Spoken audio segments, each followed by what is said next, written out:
Hi, everyone, and thanks for listening to the Admit One podcast, where we talk to students who have successfully navigated the college admission process and earned their ticket to college. We'll be reflecting on the student's profile through high school, which will include a discussion about their academic record, extracurricular activities, and application strategy. Today's guest is Sophia, a journalism major and film and TV minor at Boston University, who has recently completed her sophomore year. Sophia, thanks so much for coming on the podcast. I'm excited to talk to you a little bit today. Thank you so much for having me. I'm excited as well. Very cool.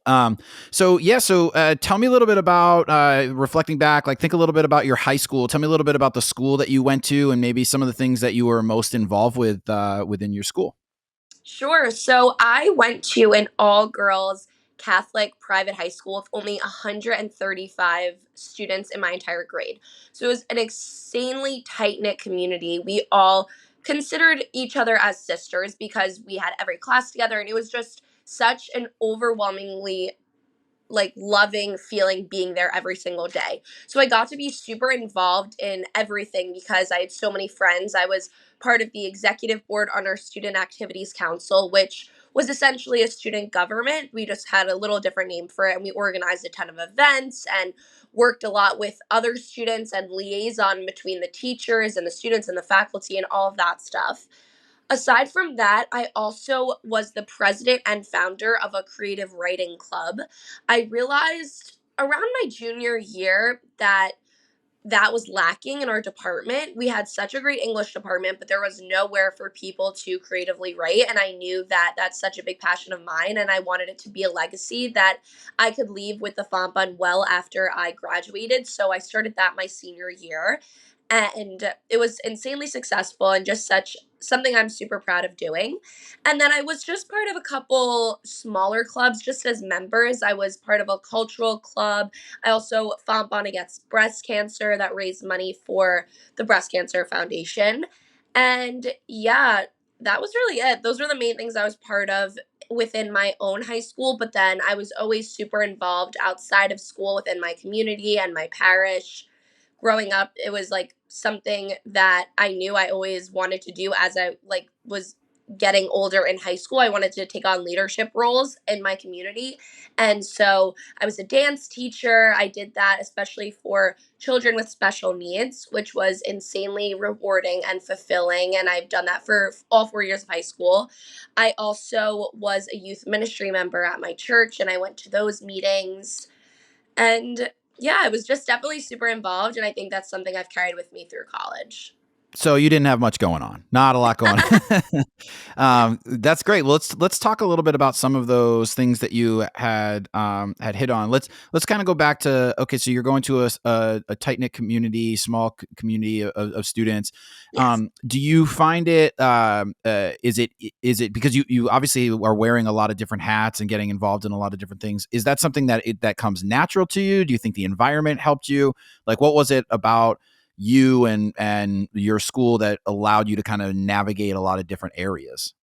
I think it was a little bit of both, honestly. The school that I graduated from was one that I had transferred into during November of my sophomore year.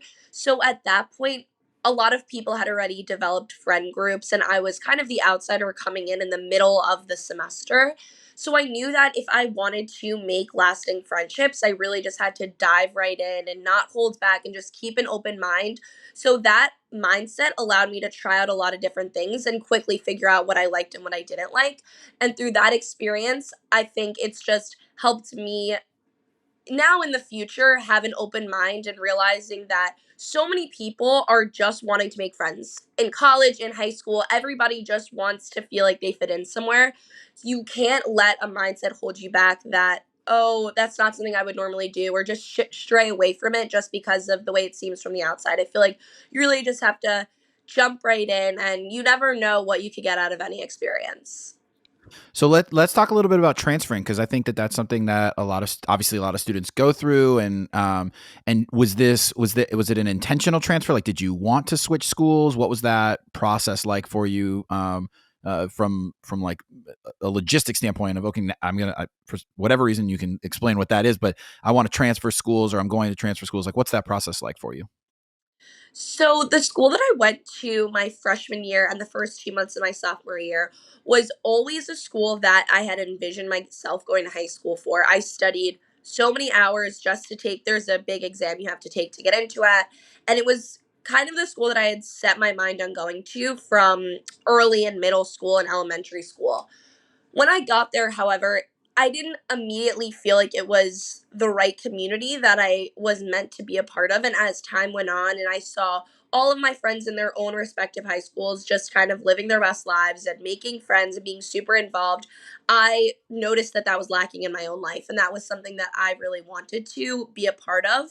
So around the start of my sophomore year, I kind of realized that maybe this isn't the school that's going to best fulfill me and that I'm going to be able to get the most out of by the time I graduate. So when I spoke to my parents about it, we realized that the school that I graduated from, Fompon, was just going to be a better fit all the way around. Mhm.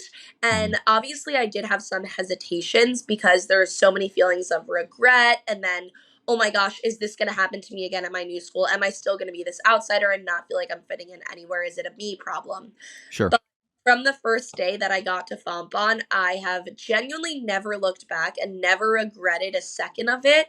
I think that it immediately my mindset flipped and I was just so much happier there from the second I stepped foot onto campus. And even now, Mhm. so many people ask me, do you regret not going to Fompon all 4 years? Do you regret ever going to the first high school that you transferred out of?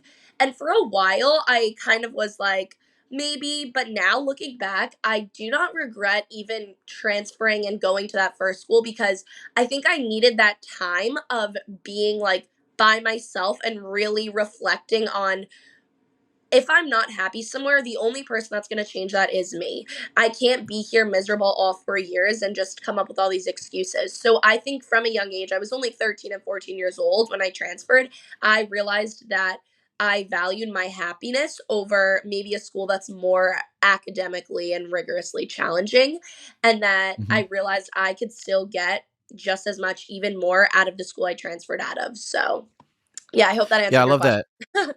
Yeah, no, I love that. I think there's a lot of students, I talk to a lot of students about, like, the idea of transferring and, should I think about going to this school or that school or whatever, and, um, I always kinda, like, laugh and I don't not, like, laugh at them, but the reality is, like, you've gotta think about where are you most likely to be successful and happy and thrive in an environment. It's not based off of, like, your perceived level of prestige of a particular high school or college or whatever. It's more based around where are you going to thrive and what environment makes the most sense for you, and I think there's twofolds to it. It sounds like it was like a really thoughtful process of like looking inside yourself and trying to understand where am I most likely to be in an environment that makes me happy, and also thinking about like this isn't necessarily the place I want to be.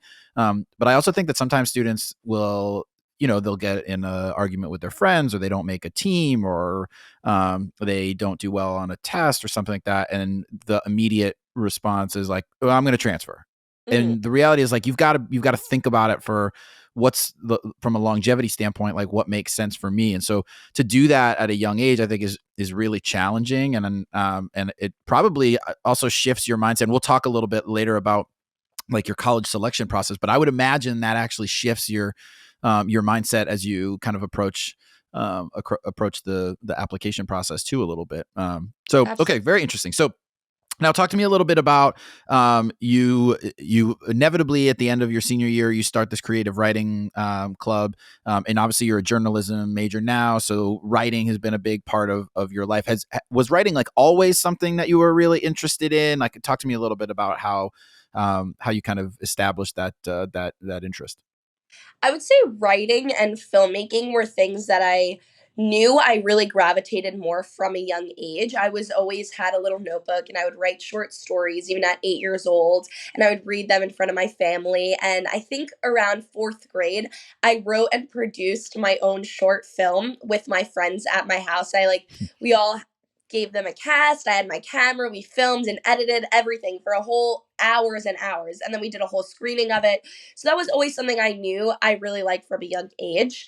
And then I guess it was more of just what major fits me the best. And I remembered, again, through that reflective process, I've loved public speaking my whole life. I've loved being in front of others and being on a stage. And then when I realized I also love writing and found a major that I could combine the two, which hopefully I would like to do broadcast journalism more specifically, I realized that that would be the perfect fit where I could combine my two interests and do that for the rest of my life.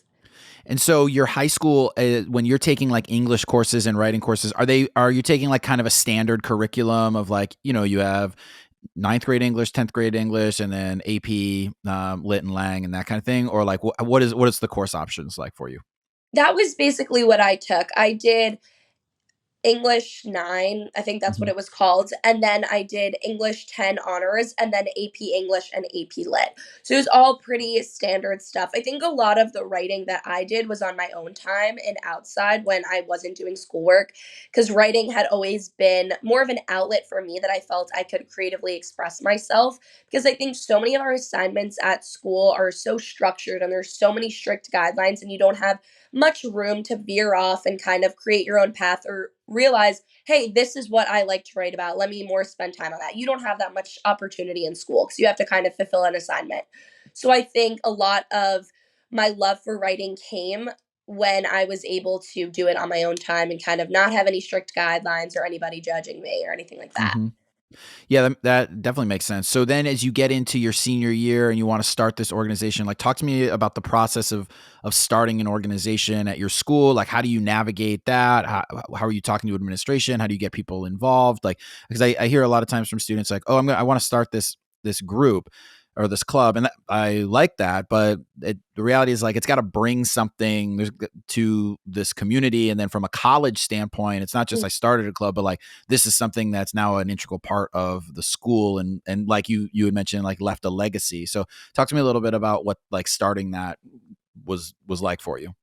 It was actually a relatively easy process. I know when you just even say it, it sounds super intimidating and people kind of shy away from it because it just sounds like such a long and lengthy ordeal to take on. But for me, it was more of the end of my junior year.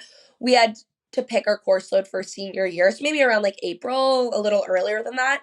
And I developed a close relationship with my AP English teacher, and we had spoke a little bit about there not being a creative writing club or creative writing class to take in your senior year or just any year.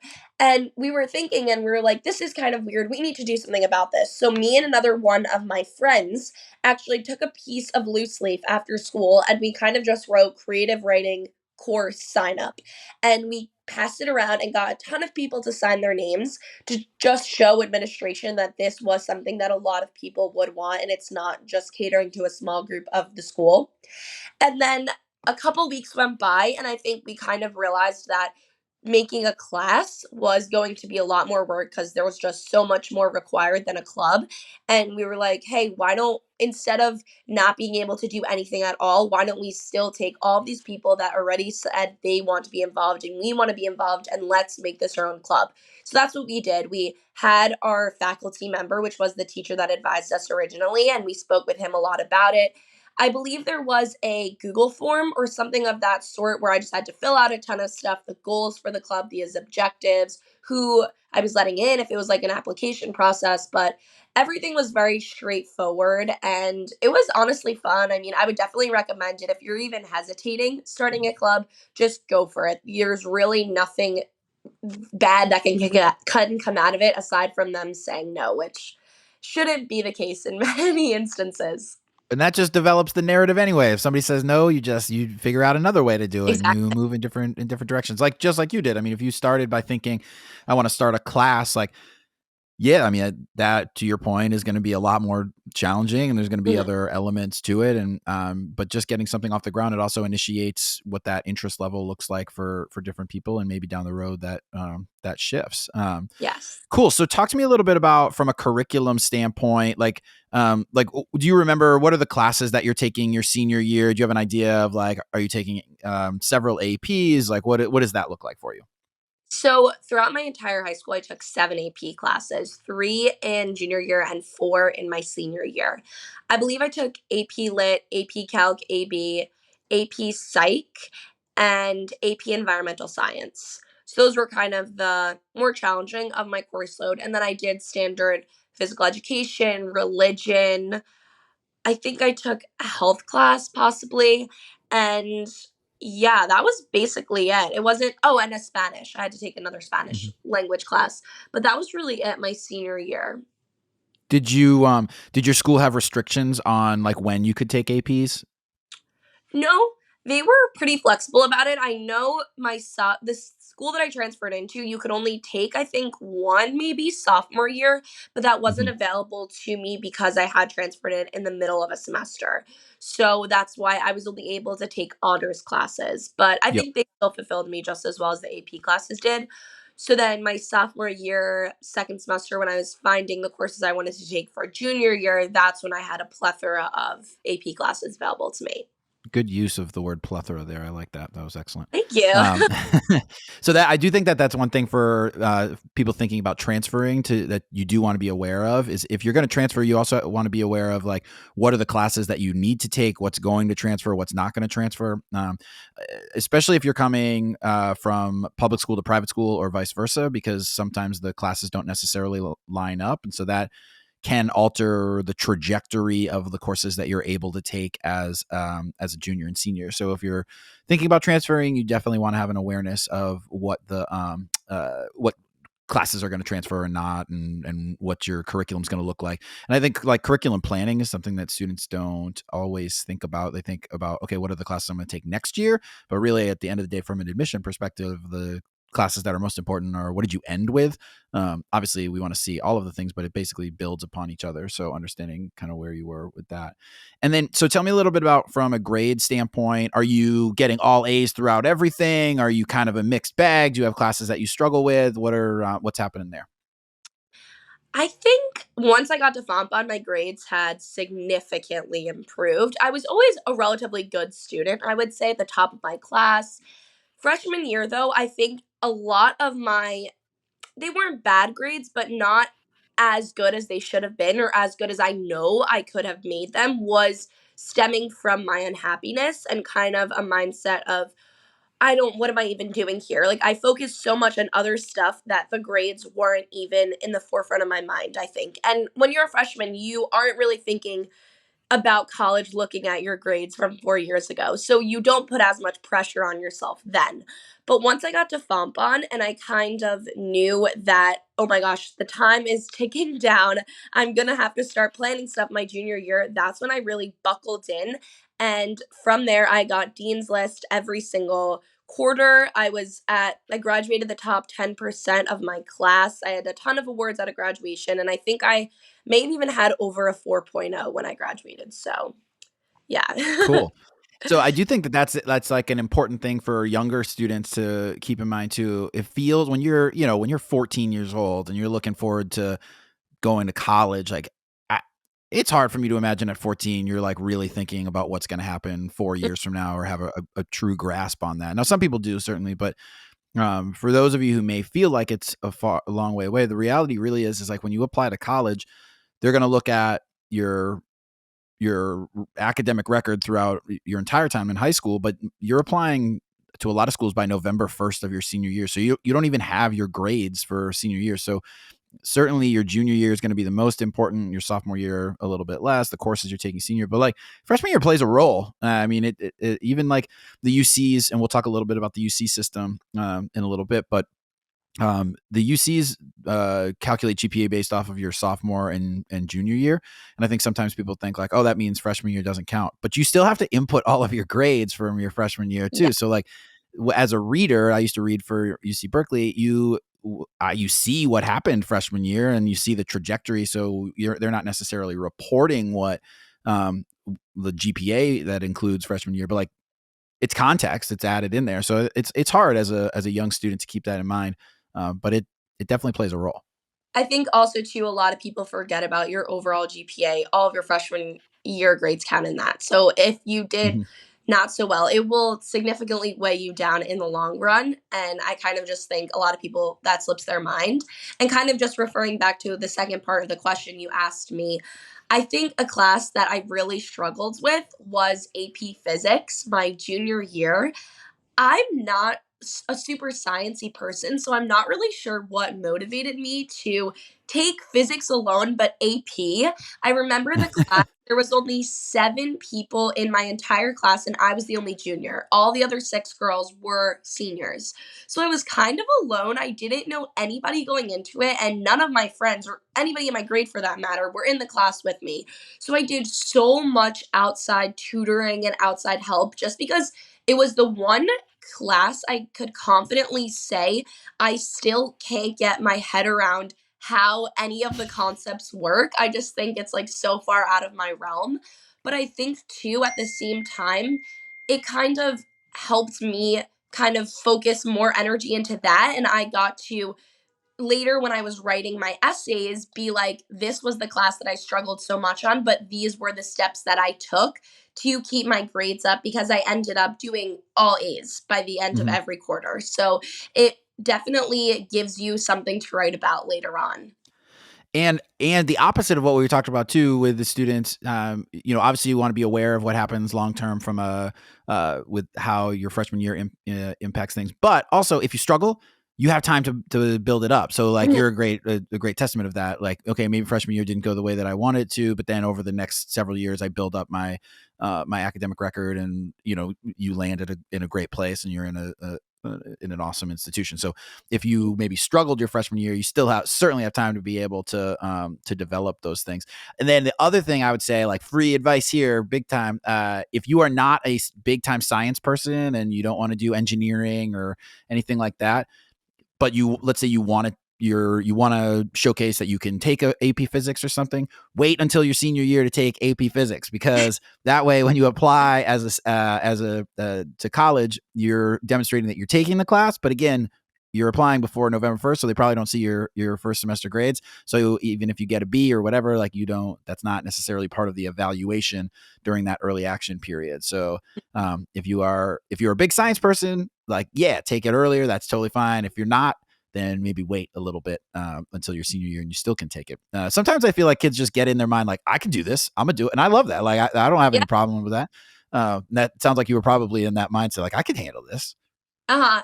It was junior year was the first year I'd ever taken any APs, and a lot of my friends, I think so much you compete with each other in a way. Like, how many are you taking? How many are you taking? Yep. So my sophomore year was more like, this class is open and it fits in my schedule. So you know what? I'm just gonna take it. Later on, I'll figure out how I'm gonna get the grades that I need to get Right. in class.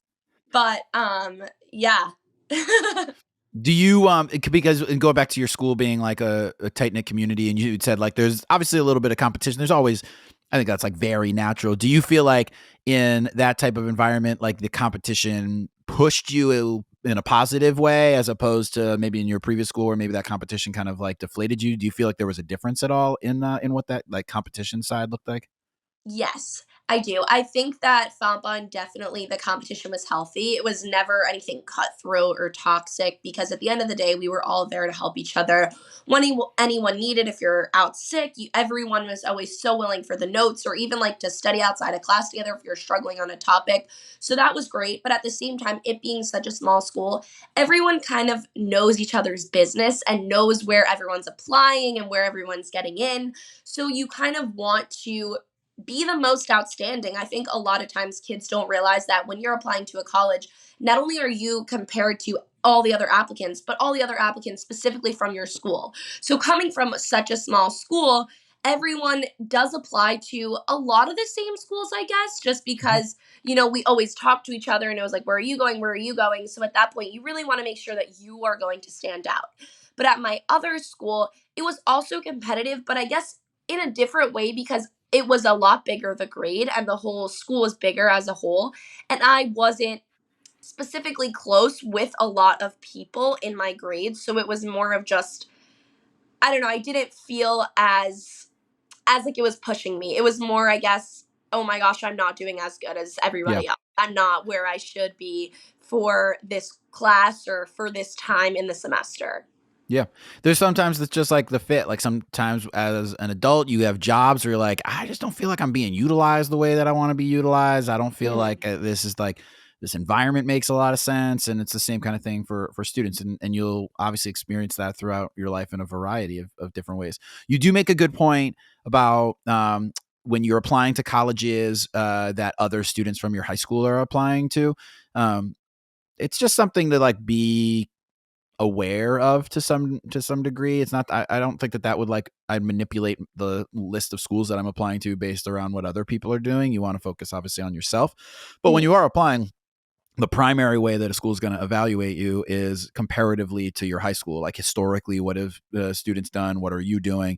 And then what are other applicants doing? Schools don't have like a quota of number of students that they can or will take from a particular high school, but they're also like Boston University is not going to take 30 kids from your high school. You know, Mhm. like there's a level of like, okay, we have to diversify and obviously find different people from other institutions. So it is something to at least be aware of like, where do you fall comparatively to other people who are applying.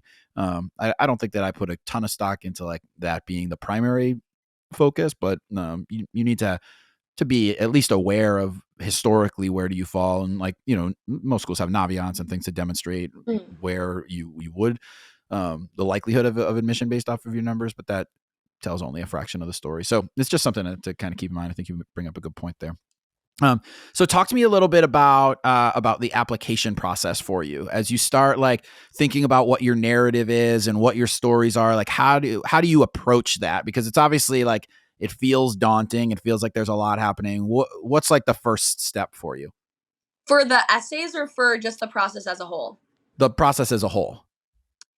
I think we started thinking about it kind of as soon as I transferred in, just knowing that the school that I was going into didn't maybe have as much of a reputation. So it was more, I have to cognitively be thinking about colleges basically as soon as I get there and have that in the forefront of my mind in everything that I do. So then around my junior year was when COVID happened. And so that's when everything kind of, I guess, got a little bit crazy. And we were like so much, I don't even know. We didn't know anything about the ACT anymore, the SAT, or how schools just became super cutthroat and competitive out of nowhere. And like acceptance rates dropped. Right, right. And so did you when you applied to college, did you have testing as part of it, or did you apply test optional everywhere? I submitted my test scores to every single school that I applied to. I think it was because I can't remember exactly when, but I think it was a year and a half before I started taking the SET and ACT. I started with my tutor. Mm-hmm. So I started super, super early. I think it was the summer going into my junior year. I Mm-hmm. knew that the schools I wanted to go to for college were at the time taking obviously ACT, SAT because COVID wasn't a thing yet. And they were really emphasizing on you have to get a 35, a 34, because I focus more on the ACT than the SAT. So after I had set so many hours studying and taking all those practice tests, and I had been doing well on the tests when I took them before the lockdown started. I was like, I can't let all this go to waste. I know Mm-hmm. that if I submit them, it may do me some good. And it was kind of a risk, I guess, you have to weigh out in comparison to Mm-hmm. your essays and your grades and your letters of recommendation. But I did end up doing well on my ACT. I took it kind of in the middle of COVID as well during the summer months when the testing started opening up again. And I knew that a lot of people weren't going to be submitting their scores. A lot of my own friends were like, if I don't have to and I'm not doing that well on it, why am I going to even Sure. make myself not look as good as I can? So I Mm-hmm. knew that if my scores were good enough, I might as well submit them because it puts me at that added level of advantage of if I didn't submit it, you don't know what I got. But if I did, at least you know that I did pretty well. Maybe not a 35 or 36, but I Mm-hmm. did in that area. Yeah, it's added context. So let's talk a little bit about the essays. So we'll talk a little bit about your main essay. Um, I'll bring it up so people can see it, but walk me through like what that thought process is for you as you get ready to write your main essay. Like, what are you trying to convey, and does it feel like? Because to me, the idea of having to write a main college essay, and I think when you've never gone through the college admission process, you generally think of it as like, oh my gosh, this is my life in 650 words or less. But like, how do you approach that? Like, what's your thought process? The process was motivated by my Accept You counselor, Anna Stone, who was absolutely amazing throughout the entire thing. As soon as I started working with her, this was the main thing that we focused on initially because it was kind of the bulk of my entire application. And so what she did was she handed me a ton of worksheets and just exercises that I could do on my own to figure out what I prioritized in my life. And I think it came down to it was like a selection process. Like you have 10 choices, then you have 8 choices, then 3, then 2. And then what is a number one priority in your life? And for me, I think the top 3 ended up being inclusion, family, and it was I can't remember the third, but when it narrowed down, my top one was family. That is the most important thing to me, and I think so much of your application is numbers and you're just a statistic in a giant applicant pool. And I thought if I can convey how my family is to me and how much they mean to me and see that more personal side of myself, that it would carry me much longer than writing about anything else in my life. Mm-hmm. Yeah, that makes a lot of sense. So I think you do a couple of things really well in this essay. The first is, and I'll scroll up here in just a minute. The first, though, is the opening hook is unique and different, and it definitely grabs the reader's attention. And as a reader, I'm thinking like, oh, I'm curious to see where this goes. So you open up with like, I know it's Wednesday when. I know it's Wednesday when. And so there's like these little these things of like, okay, this is obviously something that happens every Wednesday. There's an event that happens, and so as a reader, I'm like, what is going on Wednesdays? We got to figure out what's happening on this Wednesday. So I think that is really, really, really strong. The other thing that I think you do well in this that other students oftentimes struggle with is that you're writing about like your grandfather in some form or fashion, but the essay is not about your grandfather. Like you write the essay about you and what you learned and how these moments kind of shape you, and you talk a lot about things that you've done and what your involvement is, and you give insight into who you are as a person. A lot of times I read these essays and I end up reading through them and I'm like, oh dang, like this lady's grandfather is awesome. I would totally admit your grandfather to college, but like your grandfather's not applying to college. So I think for you, like you do a good job of demonstrating, okay, my grandfather kind of showed me this. He helped my perspective grow. But then it's also the essays about you and talking about like what you've done and what you've accomplished. Was that something that you struggled with at all? Because I think sometimes when you are writing something about somebody who you admire, it's kind of easy to fall into like, oh, they do this and then they did this and they did this. And like, isn't my grandfather awesome? Like, was that a challenge for you, or are you pretty cognizant of like, I'm going to write this about me? I think it definitely was something I struggled with because, like you said, you don't want to make it all about the person you're writing about. But at the same time, when I had to put in parts that were about me, I kind of felt like, oh, I'm a little selfish. I'm taking away from their story. And I don't, does it seem random that all of a sudden I'm talking about something I know about myself? Meanwhile, I'm supposed to be painting this picture of a Wednesday night dinner with my grandfather. So you definitely have to kind of navigate that medium balance of where you can talk about them enough, but you're not crossing the line that people are just leaving the essay remembering everything about your grandpa and know nothing about you. I Mm-hmm. think Anna Stone definitely helped me a lot with that too, kind of I guess figuring out these are all the points I want to say about my Wednesday nights, which was even hard because if you read the essay, it was a 9-year tradition. So much of those nights are ingrained in my brain, and there was just so many details I wanted to include. And she was like, you can't include everything because then it takes away from your own story. And I think Yep. once you kind of step back and realize that, you're like, okay, yeah, I need to kind of take a little bit out of that because people get the idea quickly. Yep. They like the first paragraph, like you said, you get the gist of what I'm saying. Yeah. And I think for somebody who's a avid creative writer and likes writing, in some ways, this is going to sound a little strange, but in some ways, like the essay is harder for students like that because you're trying to like draw this story and like paint this picture, and you're really focused on like the Wednesday night and the event and those kinds of things, and you want to like have the reader understand that, but which is good, and like there is a level of that, but the most important thing is understanding about you and your experiences, and how do you convey those things. And so I actually sometimes find that students who are not like big time writers and really interested in writing have a little bit of an easier time being like, I did this, I did this, I did this, I did this, and it's a little bit more straightforward. I could absolutely see that. I think before I started the process of actually writing, I was like, this is going to be a piece of cake. I wrote my whole life. It's something that I know I want to do in the future and in college. I can literally do this all in an hour. And I quickly realized being a writer and having so much of your extracurriculars revolve around that puts such an added level of pressure on you, because when they're looking at your application as a whole, especially your major, I know I want to do journalism, they kind of have to have in their back of their mind, okay, Sophia is a writer. So now you have this whole nother weight on your chest of like, you have to have an outstanding essay considering all of your extracurriculars and what you want to do. And I think this essay was one I tore apart. I rewrote it, wrote it, and there was even one time when I spoke on Anna on the phone, basically in tears, saying I wanted to scratch the entire thing and come up with a completely new idea, a new topic, and we started on it. And quickly I was like, okay, no, I'm gonna go back to my original. I think I was just super indecisive, and because I was Yeah. such a big writer, I felt like I had the weight of the world on my shoulders to produce such an outstanding essay in only 650 words. How many drafts do you think you went through of this, if you had to Oh my guess? gosh. Oh, countless. Honestly, probably like 50. I had her, and then I think I shared them with my mom, with my dad, with my aunt, Yeah. my guidance counselor, my English teacher.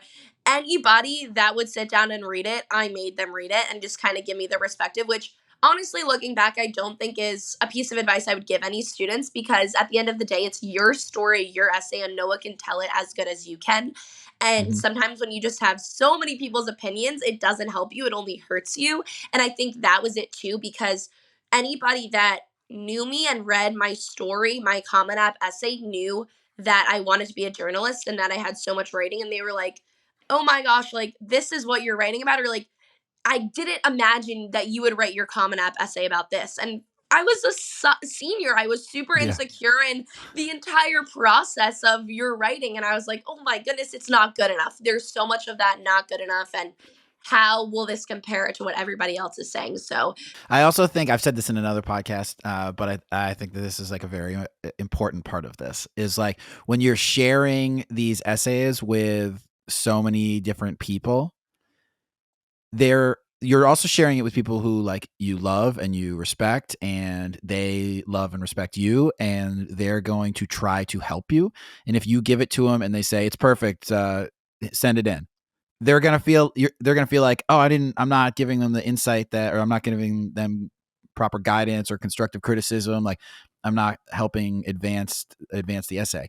So it's rarely are you going to get somebody who's like, it's perfect, send it in.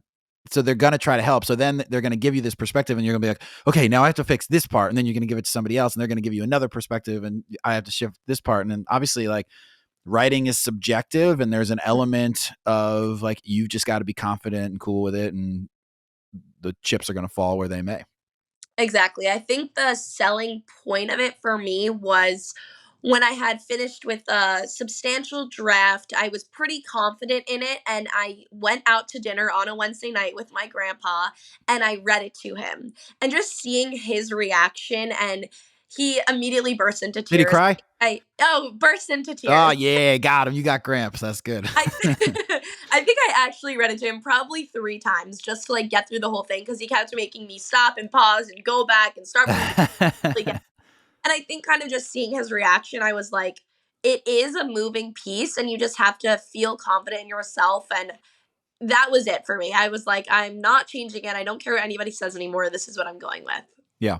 I want to briefly show people your your activity list, because I think that that's actually a part where students make mistakes sometimes. So I think that this is you do a really, really good job of talking about. So you get 150 characters in the Common App activity section, not words, 150 characters. So you have very limited space to talk about what experiences you have done. And I feel like there's so often students have like this, it's a missed opportunity where they'll talk about like, okay, the dance house of Brooklyn. Uh it, Students would say like, I taught dance to younger students. But like that doesn't present itself as an elite activity or give insight into what your actual role is. And it's hard to do, but I think you do a really good job. So I just want people to be able to see it a little bit of being able to talk through what these things are. So it's not just like, I was in the youth ministry. I engage with parish teens to strengthen our connections with our Catholic faith and community, mentor and support younger members. And then for an internship, assisted with client intake, completed legal forms, organized documents, managed paperwork, retrieved medical records, and closed out cases. So it's like you are able to do a good job giving detail about what your activities are, even in this short little window. Thank you. Was that challenging for you? I actually love that because I love like trying to like tinker with things and help students see things in a shorter period. But like, was that hard for you? Yes, I am a little bit, I guess you could say, of an overachiever. So, with any writing that I do, one of the biggest critiques I even get now is to concise it. So, with only 150 characters, I wanted to go on long winded things and use the most sophisticated synonyms to say something so simple, but you really don't have that option. I think when I did my activities list, it was a weekend I spent basically on my couch with my computer with my mom, and we, I think, combined did 10 hours just working on that activities list. And literally went back and forth comparing synonyms, making sure which word fits best, and kind of getting, like you said, with that internship that you read off of, the most information and being super, super specific. Because a lot of times people don't know what Fortunato and Fortunato PLLC is. They have no clue what Mhm. that is. And there's so many applicants, they don't have the time to go into it. So you have to give them, with as little space you have, a really good grasp of your roles there, and you want to make yourself sound like you did something impressive, even if, at the time you're however old, 15 years old, and you're just hanging around. You still did some work, and you need to really be able to utilize and showcase all that you did in such a little space. Yep, I love that. That's definitely true. So I want to talk a little bit about your application strategy and your approach, because like Boston University's not wasn't necessarily like the place that you saw yourself going initially, right? So talk to me a little bit about what that process is like, and what your approach was to it. Yes. So you're right about that. From the age of, I think it was 8 years old, I told my parents I'm going to UCLA. That's where I'm going. I didn't know a thing about the school. I don't even know how I honestly, I think it might have been my dad told me about the school either in a newspaper. I mentioned it in one of my essays, possibly. I don't even remember. But anyway, aside from the point, I knew that California was where I was going to be.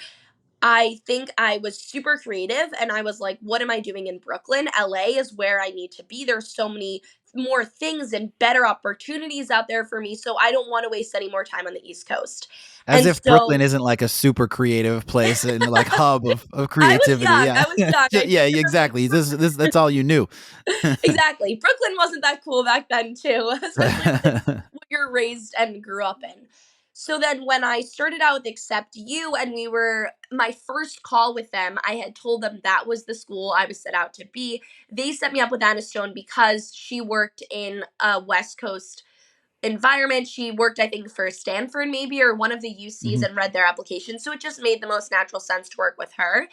And I guess quickly I realized, okay, you cannot only apply to UCLA, you have to apply to more schools than that because there's such a big chance that you're not even going to get in. Good thing I did that, and good thing Anna advised me on that.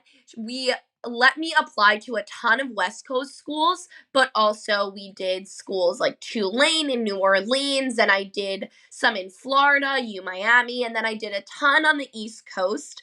But I guess it was more the mindset I had of, oh my gosh, I don't want to go to that school, even if I don't know anything about it.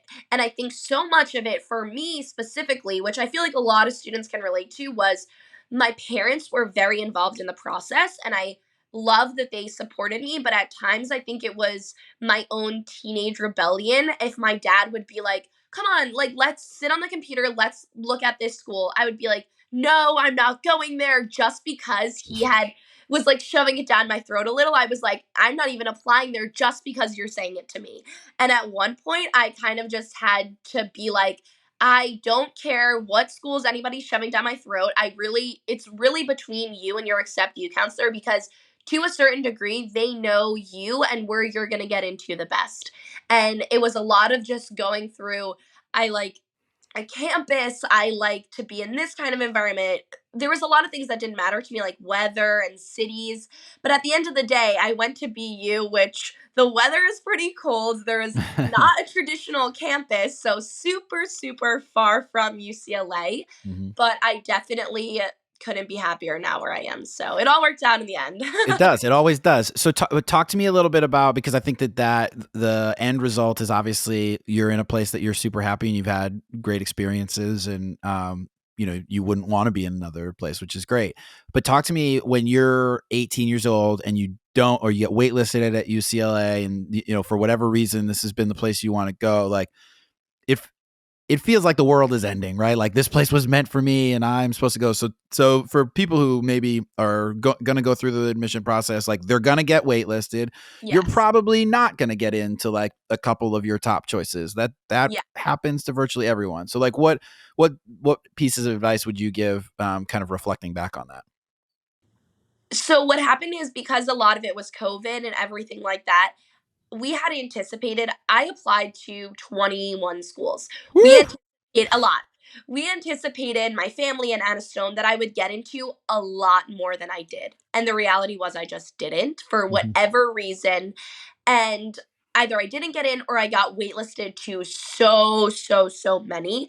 And I think for so long, even as the admissions were coming in, when I got waitlisted to UCLA, my mind was like, I'm going to do every single thing I can to get off this wait list. I'll Mhm. put a deposit down for whatever school, it doesn't matter. At the end of the day, I am going to get to UCLA.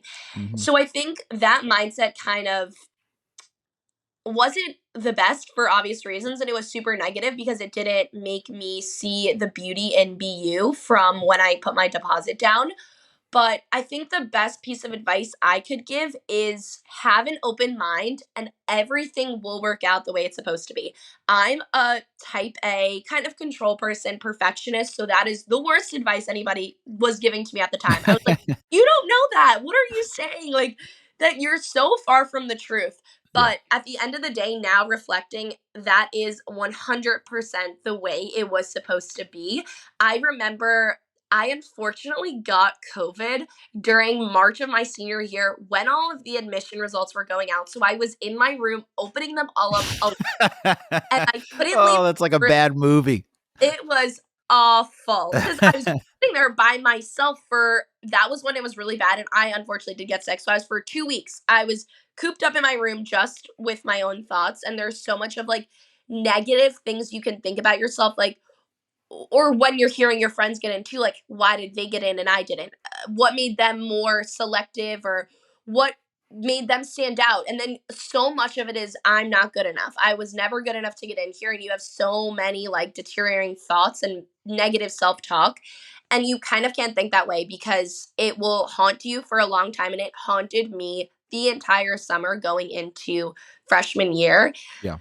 But ultimately, BU, I now can confidently say, was the place I was always supposed to be at, even if it doesn't seem like that, because when I was going into the school, kind of moving in, my dad was always like, okay, we can transfer you out. We can like fill out applications to UCLA, USC, any of the UCs so you can get there. And from the first week, I never spoke about it again. It was never even a thought. And I think like mid second semester, my freshman year, my dad was like, oh my gosh, do you remember when we talked about you transferring? And I was like, I genuinely had forgotten about it because I really did fall in love with the school. And once I stepped foot on the campus, I let all of that get to the back of my head and I completely forgot about it, because from that point I was like, you're here and you have to make the most of it no matter what. And if you are only thinking about this one school, you're going to miss out on so many opportunities and the love that you could have for the school that you're at now. So you just have to come with a fresh slate and just try it out. And now, even thinking back, I don't know why, but like journalism, I didn't apply as that major to many schools. So the fact that I even got in and went to BU as a journalism major was kind of, for me, like something I always thought I wanted to do, but I don't know, for some reason I just didn't apply to a lot of schools as that major. And so when I got there, I was like, this was really meant to be, because Mhm. now I love my major. I have an awesome internship and I've been doing so many things at BU that are related to journalism, and I just don't think I would have gotten that at a lot of other schools. Totally. It always. I mean, you're going to end up where you're supposed to end up, and you know, these schools are amazing, and these places are amazing, and you're living with people from all over the world and learning about things that you never would have been able to learn about. And so the idea that like you can only go to one place, that doesn't really make any sense. It's hard to explain that to an It's hard. 18-year-old, but I hope that from stories like this, kids will take that and be like, oh yeah, you know what? I think I'll be just fine if I go to Boston University, one of the best schools in the country. So yeah, no, that's Definitely great. at times can seem like the best and worst piece of advice. In the end of the world, you didn't get into this one school that you had all this merch and envisioned yourself. You toured the school and everything. And BU, I hadn't even been to. So my mom went there and my aunt. So I think that also did play a big role, because they had the most positive experiences and they couldn't say enough good things about the school. And once I really figured out which is the school I'm in at BU College of Communication, how good of a program they had for journalism, it did definitely seem like a natural fit. And I think now, even I was like, I don't think I would be as happy as I am today if I went to UCLA, Hmm. just because of the lifestyle that I have now and all the things I've gotten involved in and the opportunities I've gotten out of just being at BU. I really don't think I would be at the place I am today if I went there, or really any other school for that fact. The other piece of advice I would give to parents, and not your parents did not do this, so I'm not saying that in any way. So when your parents watch this, I'm not knocking you in any way, but I think that sometimes parents put like they elevate what the goals are, and I want parents to be like, reach for the stars and all of those kinds of things, but like you also need to celebrate the victories, and sometimes like reaching for the stars, you don't necessarily get that victory, but there are other victories along the way, and I work with a lot of families that sometimes like those aren't celebrated in the way that I would like to see them celebrated. So I think that that's a big piece of advice that I would say to parents is like, if your kid gets into college, that's awesome. And So school's good. any school, like you're gonna celebrate the kid getting into college. Cool. So I want to wrap up in the next minute or two, but one thing I always like to end with is like talking a little bit about now where you are, and you've talked a little bit about your internship, and I think it sounds so dope. So can you tell people a little bit about what that internship is for you for the summer? Sure. So currently, I'm working with Paramount as a CBS News booking slash domestic news gathering team intern. So a lot of my roles entails outsourcing and outreaching, kind of finding celebrities or just witnesses or anybody that will kind of talk to us for a specific story that we're focusing on, and convincing them why they should tell their story on TV and why they should specifically speak to CBS, our network, opposed to an NBC or Good Morning America.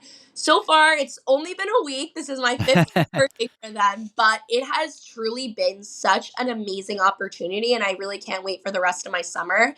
I think kind of working for Paramount, even the big organization it is, has opened up so much networking opportunities, and I've developed relationships and connections with people who are interning with MTV and Comedy Central and different departments, but also so many people through CBS and my own team. And it's really been an incredible opportunity so far. So I'm super excited.